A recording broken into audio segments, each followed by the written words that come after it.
A small business owner was concerned that cash flow was declining. The indication was that it was becoming difficult to meet payroll and other expenses. The decision was to use an audit metrics-generated random sample to conduct an audit to uncover the possible sources of operational cash flow problems. The financial manager downloaded all sales transactions for the last 6 months into an Excel file. Included in the spreadsheet is the variable customer ID that identifies individual customers. Also included is the zip code of the customer. Depending on the business accounting system, some may involve building a composite file from different accounts. For example, the sales account may have to obtain the zip code from a separate account of customers that contains their addresses. The formal definition of small business can vary based on the industry is 500 employees. Most businesses will be using servers with some form of tech support as a resource in assisting the financial manager is setting up the required data. The following discussion is for the truly small business, 5 employees or less and students, a priority of audit metrics. Pro version 7 was used to select a random sample of 6 months sales data. It involved sampling an account with over 180,000 records. Besides for an audit, this data will be used as a baseline for forecasting cash flow and in turn to start building a marketing campaign. With AI guidance, the financial manager can proceed from computer-assisted audit and forecasting using powerful statistical tools to the more diverse and open-ended process of market research. The ultimate goal is routine monitoring built from foundational data to practical and useful business information. In this era of AI, our goal is to make sure businesses have individuals that are intellectually engaged in the workings of AI. The data set, in addition to sales information, are 2 important variables: zip code and a customer ID. The Springer book has an appendix on how to use standard reports from accounting systems such as QuickBooks to build the sales file. On the Audit Metrics website, Getting Started tutorial goes into great deal on how to build your own audit metrics dataset. But not all small business systems may make it easy to develop the sales dataset. There are ways to piece together the sales file by using MS Access to build a relational database management system. Building a relational database management system involves tables of data linked with a primary key. The customer table where zip code resides is linked to the sales account table using the customer ID primary key as a link. From this link, a sales file with zip code can be generated. Audit Metrics published a book, Forecasting Revenue and Expenses for Small Business, by Eleanor Winslow. Pages 9 to 12 covers how to build this basic relational database link using a Microsoft Access query. A free paper-bound book will be available for those who have downloaded Pro V7. It is one of our more popular books and would be a valuable addition to a reference library. We can make this offer because we order copies from Amazon in bulk and only pay printing costs. This offer is only available in the United States. International mailing costs would be prohibitive. Contact support at auditmetrics.com. The paper-bound version is for those who like to have a reference they can thumb through, but if not, and for international markets, a Kindle version is available for $2.99. This exhibit is the random sample that was generated by Pro V7. Take notice that there is no sales variable. Pro V7 must be prepared to handle all types of accounts. For example, on another occasion, the goal may be to audit expenses to get an assessment of cash outflow. The software recognizable variable is the more generic term amount. Sales is now renamed amount. Also notice there is a second variable, absamt. It is the absolute value of amount and must be sorted in ascending order. The last column of the random sample file is the strata number.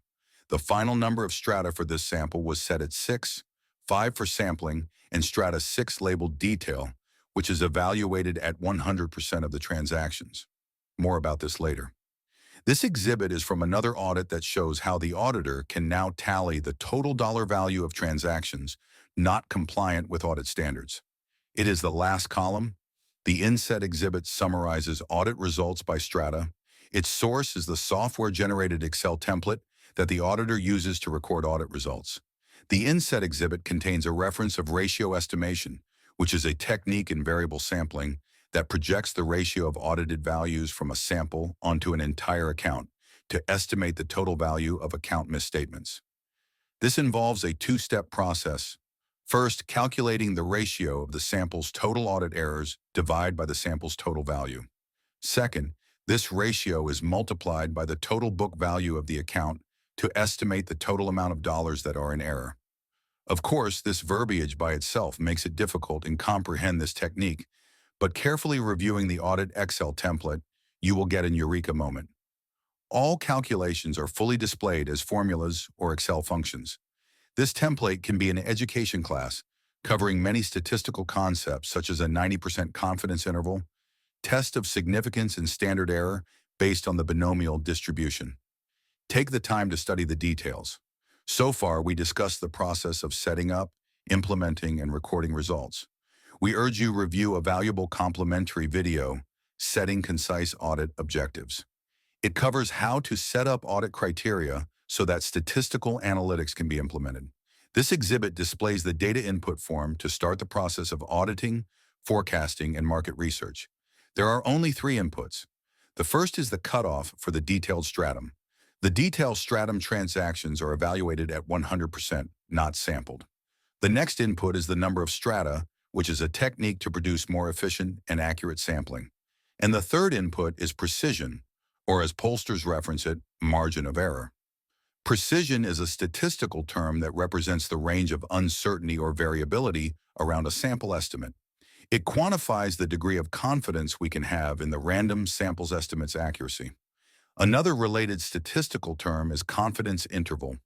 Audit Metrics uses 95% as its standard.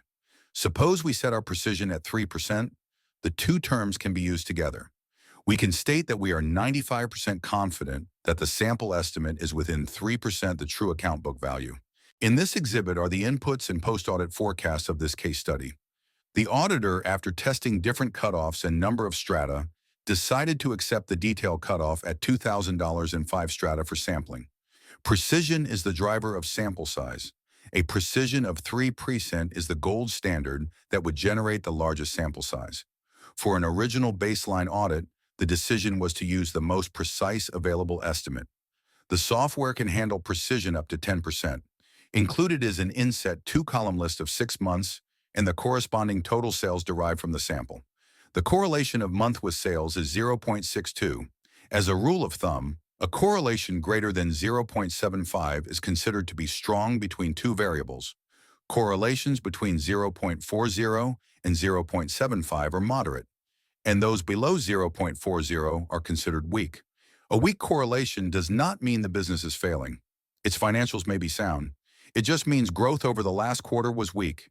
The intercept and regression coefficient are used to generate the trend line in the inset graph.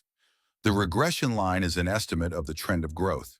Statistical uncertainty as indicated by the data points around the straight line. The data points are fairly wide, which indicates statistical uncertainty. The correlation coefficient is an indicator of that uncertainty. The long-term value of audit metrics is to set up regular quarterly monitoring, auditing, and forecasting. The key to management is to anticipate trends as quickly as possible. There is no need to always use 3% precision with its large sample size. Repeated random sampling increases statistical power by reducing the standard error of the estimate, leading to more precise measurements and a greater likelihood of forecasting a true estimate. By collecting multiple random samples, financial managers can more accurately estimate the true account book value. A precision of 5% can lead to a 40% reduction of sample size, therefore leading to a more cost-effective program. Financial data can be highly skewed. The skewness is because extreme but infrequent large sales or credits pull the average away from the bulk of the transactions. The key to monitoring skewness is the concept of efficiency factor. This is a measure of statistical efficiency by comparing a simple non-stratified random sample standard error with that of a stratified random sample. There are some rules of thumb to follow in assessing efficiency.